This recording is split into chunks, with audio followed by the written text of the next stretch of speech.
Hi guys, it's Laura from the Pro Team, and today I'm going to show you how to create this flawless glowing skin using the new HD highlighters. These new highlighters are absolutely stunning. They're so glossy on the skin and they're only €10 each. As you can see, I'm starting off with no face makeup on, just my eyes and brows done. I'm starting off by prepping the skin using the SPF Primer mixed with one of the new highlighters 153. By mixing these two products, I can create a strobing effect beneath the foundation to make my skin look really healthy and glowy. I'm using my hands to apply the primer to really work it into my skin, and the reason I love the SPF primer is because it's so hydrating. I'm then applying the yellow HD primer with my hands as well and really working it into the skin. The reason I love the yellow HD primer is because it reduces the redness in my skin but also mattifies my oily areas. All of our HD products also photograph beautifully, so what the yellow primer does is going to blur out any imperfections in my skin. For foundation, I'm mixing a bit of the AMC, the YSM and also the illuminator in number 69. The AMC foundation is more of a sheer coverage and it's going to add a luminous look to the skin. The YSM has a little bit more coverage for the areas that I need it, and the liquid illuminator is again going to add a glow to my skin, but it also sets matte, so it's going to work very well with my oily skin. My favourite way to apply foundation is using the Pro blending sponge because it gives a really flawless finish, it's quick and easy to use, and because you use it damp, it adds extra hydration to the skin. I'm applying the foundation all over my skin, avoiding the eye area, and then making sure I blend it down onto my neck so it blends in with my tan.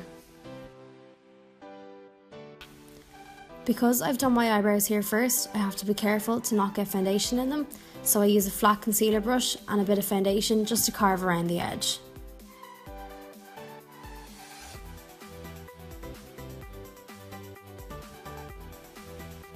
I'm taking some foundation on my 4SS brush just to get into those hard to reach areas like around the nose and between my brows.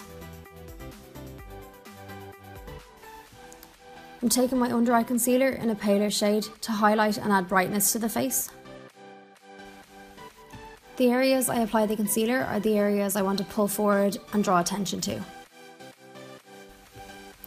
The Undereye Concealer has gorgeous coverage, but it's so thin so it blends seamlessly into the skin.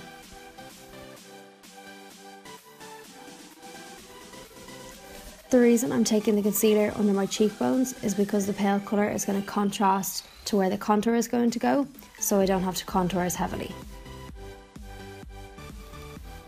By applying the concealer with the flat concealer brush, I'm painting on the coverage, so all I have to do then is blend over top with my Beauty Blender sponge.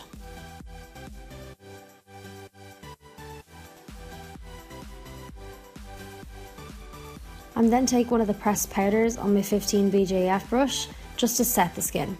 I have oily skin, so I want to make sure the oils are controlled, but if you have dry skin you can skip this step. To the areas where I applied concealer, I'm taking 503 HD powder just to add extra brightness again. To bronze and warm up the skin, I'm taking 74 bronzer on one side of my powder brush and sitting that upwards in the cheekbone. By applying the bronzer to one side of the brush, it keeps the product upwards, cupping the cheekbone, and underneath really clean where I want to keep highlighted. The easiest way to remember where to apply your bronzer is in the shape of a 3, so on your forehead, under the cheekbone and then under the jawline. Once again, I'm taking 503 HD Sculpt just to redefine under the cheekbone to keep it nice and clean. I'm mixing shades 514 and 515 of the HD Sculpts to create a soft but defined contour. And for my favourite part, I'm taking my 4SS brush and the new highlighter in shade 153 and applying that to the high points of my face. You can see for yourself here how intense the pigment is and how glossy the finish is. I'm applying the shimmer highlight again to the areas I want to draw attention to, so the tops of the cheekbones, my cupid's bow, above the arch of my brow and the tip of the nose. I also use this shade today as an eyeshadow on my lid, and I just sprayed my brush with makeup fixer to set it in place. This shade, 153, has a gorgeous peach undertone to it, so it's gorgeous on those with a darker complexion or those who wear tan. 152 is a gorgeous shade that suits those with tan again because it has a golden undertone to it. And shade 151 has a pale champagne tone to it, so it's gorgeous on paler skin tones or how I use it here is layering it on top of 153 to intensify my highlight. I'm then just applying blusher to the apples of my cheeks. I love using blusher because it brings a healthy glow to the skin and helps blend the contour, bronzer and highlight all together. And the last shade of the highlighters is 154, which has a soft pink undertone to it, and it's what I use to highlight the inner corner and the brow bone. I finished my eyes and lips off camera, and the last step is to set the skin using the refreshing spray, and what this does, it melts all the powder products into the skin to give a more natural finish. And that, guys, is the finished look. I really hope you enjoyed this tutorial and learned something new, and I'll see you in the next one.